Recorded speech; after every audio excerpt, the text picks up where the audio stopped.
ठाकरे की पार्टी के हालात इन दिनों वैसे ही अच्छे नहीं चल रहे हैं और ऐसे में उद्धव ठाकरे ने बैठे बिठाए प्रियंका चतुर्वेदी से पंगा ले लिया। अब प्रियंका चतुर्वेदी की नाराजगी उद्धव ठाकरे को बहुत भारी पड़ती दिखाई दे रही है, क्योंकि पार्टी से एक साथ कई बड़े इस्तीफे हो गए हैं। हजारों कार्यकर्ताओं ने एक साथ उद्धव की पार्टी को छोड़ दिया है। अब इसी बात को लेकर आदित्य ठाकरे भी बुरी तरह बौखला गए हैं और उद्धव की नासमझी पर दो टूक भी सुना दी है। तो प्रियंका की नाराजगी कैसे उद्धव को पड़ी भारी, आपको दिखाते हैं सब। आप भी वीडियो को शेयर करें और अपनी राय कमेंट बॉक्स में जरूर दें।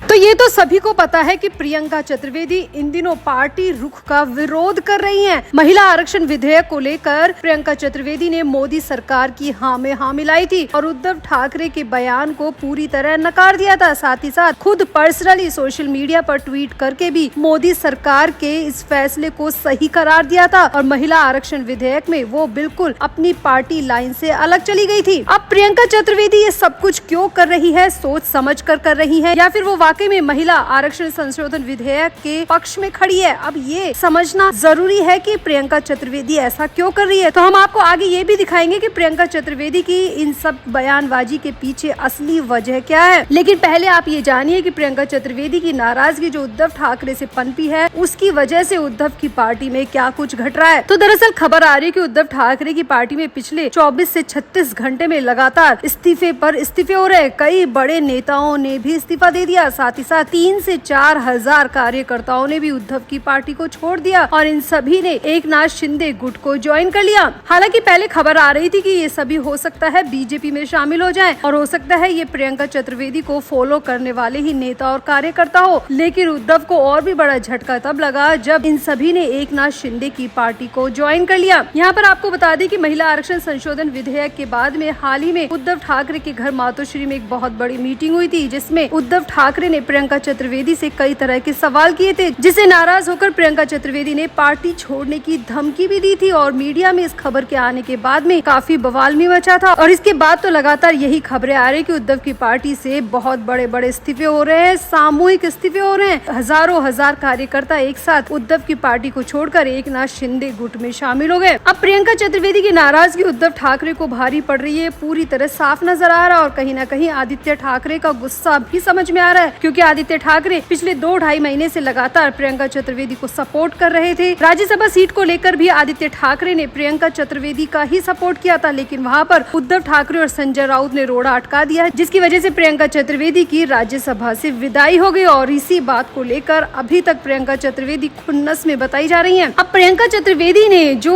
महिला आरक्षण विधेयक का सपोर्ट किया, उसके पीछे की वजह क्या हो सकती है? तो उसके पीछे की वजह जो समझ में आ रही है वो ये है कि वो हो सकता है कि अपने लिए फील्डिंग सेट कर रही हो सकता है उनकी जो राज्यसभा सीट छूट गई है वो उसी राज्यसभा सीट के लिए बीजेपी की हाँ में हाँ मिला रही है। प्रियंका चतुर्वेदी ने हाल ही में जो सोशल मीडिया पर ट्वीट किया था और महिला आरक्षण विधेयक का सपोर्ट किया था, उसमें अगर कमेंट सेक्शन में जाकर देखे तो यूजर्स ने यही सब कुछ कहा है। एक यूजर ने तो ये तक कह दिया कि आप बहुत अच्छी फील्डिंग कोच है, लेकिन राज्यसभा नहीं मांगा तो नहीं मिलेगा। इसके अलावा कई और यूजर ने ये साफ साफ कहा है कि आप ये सब कुछ राज्यसभा सीट के लिए कर रही है, आपको न विधेयक से मतलब है और न ही उद्धव ठाकरे से और ना ही नरेंद्र मोदी से, आपको सिर्फ अपनी राज्यसभा सीट से मतलब है जो आपसे छिन चुकी है, आप उसे फिर से पाना चाहती है, कहीं और से पाना चाहती है। इसीलिए आप बार बार नरेंद्र मोदी की तारीफ कर रही है, नरेंद्र मोदी से मुलाकात कर रही है और नरेंद्र मोदी के लाए विधेयक का सपोर्ट भी कर रही है। तो आपको क्या लगता है, क्या वाकई में प्रियंका चतुर्वेदी अपना भविष्य बीजेपी में देख रही है? क्योंकि उन्हें समझ में आ चुका है कि उद्धव की पार्टी में रहकर अब उन्हें कुछ मिलने वाला नहीं है, इसीलिए वो राज्यसभा सीट के लिए पीएम मोदी का सपोर्ट कर रही है, बीजेपी का सपोर्ट कर रही है और उद्धव ठाकरे की पार्टी लाइन का पूरी तरह विरोध कर रही है। आपको क्या लगता है, प्रियंका चतुर्वेदी की इन सब के पीछे क्या वजह हो सकती है और क्या वाकई में प्रियंका चतुर्वेदी की नाराजगी अब उद्धव ठाकरे के लिए बहुत भारी पड़ती दिखाई दे रही है? आपको क्या लगता है, क्या भविष्य होगा उद्धव ठाकरे की पार्टी का? आप भी अपनी राय कमेंट बॉक्स में जरूर दें और वीडियो को भी शेयर करें।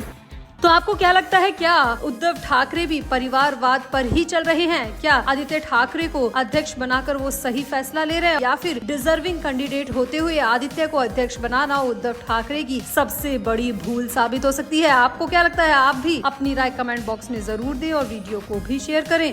तो बिहार में सत्ता परिवर्तन हो चुका है। नीतीश कुमार की जगह सम्राट चौधरी मुख्यमंत्री बन गए हैं। लोक भवन में राज्यपाल जनरल सैयद अता हसनैन ने सम्राट को गोपनीयता की शपथ दिलाई। इसके साथ ही जेडीयू कोटे से विजय चौधरी और विजेंद्र यादव को डिप्टी सीएम बनाया गया है। बिहार में अभी तक सत्ता की कमान नीतीश के हाथों में थी तो बीजेपी से 2 डिप्टी सीएम थे, लेकिन नेतृत्व बदलने के साथ ही सत्ता का सियासी समीकरण भी बदला है। बीजेपी ने सम्राट चौधरी को आगे किया तो जेडीयू ने नीतीश कुमार के सबसे भरोसेमंद माने जाने वाले विजेंद्र और विजय पर भरोसा जताया। बिहार में एनडीए सरकार की अगुवाई अब बीजेपी के हाथों में गई तो बैक सीट पर जेडीयू है। इस तरह से सत्ता की त्रिमूर्ति के जरिए बीजेपी और जेडीयू ने बिहार के सियासी गणित को बैठाए रखने के लिए मजबूत दांव चला है। जिस सोशल इंजीनियरिंग के सहारे नीतीश ने 2 दशक तक बिहार में सत्ता की धुरी बनाए रखी थी, अब वो कमान बीजेपी और जेडीयू के हाथ में आ चुकी है। अब जहां एक तरफ सम्राट चौधरी को बिहार का भविष्य देखा जा रहा है, वहीं दूसरी तरफ सम्राट चौधरी के खिलाफ अलग अलग बयान भी आ रहे हैं। महाराष्ट्र से राज्यसभा सांसद संजय राउत ने सम्राट चौधरी को बिहार के नाकाबिल बताया। जी हाँ, सम्राट चौधरी को बिहार के लायक नहीं बताया और ये तक कह दिया कि सम्राट चौधरी से बिहार संभलने वाला नहीं है। दरअसल संजय राउत से जब मीडिया कर्मियों ने सम्राट चौधरी पर प्रतिक्रिया जाननी चाहिए तो संजय राउत ने पहले तो प्रतिक्रिया देने से मना कर दिया, लेकिन जब मीडिया कर्मियों ने उन पर जोर आजमाइश की तो उसके बाद संजय राउत ने कहा, हर कोई सीएम बनना चाहता है, सब मुख्यमंत्री बनने के सपने देखते हैं, इससे छोटा तो कोई सोचता ही नहीं है। और अब बिहार में जो सत्ता परिवर्तन हुआ है उससे साफ दिखाई दे रहा है कि बिहार का भविष्य कैसे हाथों में गया है। यहाँ पर संजय राउत से पूछा गया कि आप साफ साफ कहिए कि आपका सम्राट चौधरी पर क्या कहना है। तो संजय राउत ने यहाँ पर कहा कि मुझे नहीं लगता कि उनसे बिहार संभल पाएगा, क्योंकि वो इतनी बड़ी जिम्मेदारी के लायक मुझे कहीं से भी नहीं लगते। बिहार बहुत बड़ा स्टेट है और बिहार को किसी भी ऐरे गहरे के हाथ में देकर बिहार के पूरे भविष्य पर सवालिया निशान लगा दिया है। अब संजय राउत ने ये बयान तो दे दिया, लेकिन संजय राउत के इस बयान के खिलाफ लोगों का गुस्सा फूट पड़ा है। जहां बिहार से लोगों में गुस्सा दिखाई दे रहा है, वहीं महाराष्ट्र से मराठी लोग भी काफी गुस्से में हैं। जो मराठी लोग बीजेपी को सपोर्ट करते हैं, उनका कहना है कि सम्राट चौधरी बहुत काबिल नेता है और बिहार की कमान उनके हाथ में देकर नरेंद्र मोदी ने और अमित शाह ने बहुत सही फैसला लिया है और अब बिहार का भविष्य सुरक्षित हाथों में है। संजय राउत के बयान से कोई फर्क नहीं पड़ता। तो फिलहाल तो संजय राउत ने खुद ऐसा बयान देकर अपनी मुसीबत बुला ली है। नए नवेले सीएम पर ऐसी टिप्पणी करके संजय राउत ने खुद के ऊपर मुसीबत मोल ले लिया। तो आपको वैसे क्या लगता है, क्या सम्राट चौधरी बिहार को संभाल पाएंगे? क्या प्रधानमंत्री नरेंद्र मोदी और अमित शाह का सही ये फैसला होगा या सम्राट चौधरी से बिहार संभल नहीं पाएगा? क्या संजय राउत सही कह रहे हैं या फिर सम्राट चौधरी बिहार को संभाल सकते हैं, वो इतने काबिल हैं? आपको क्या लगता है? आप भी अपनी राय कमेंट बॉक्स में जरूर दें और वीडियो को भी शेयर करें।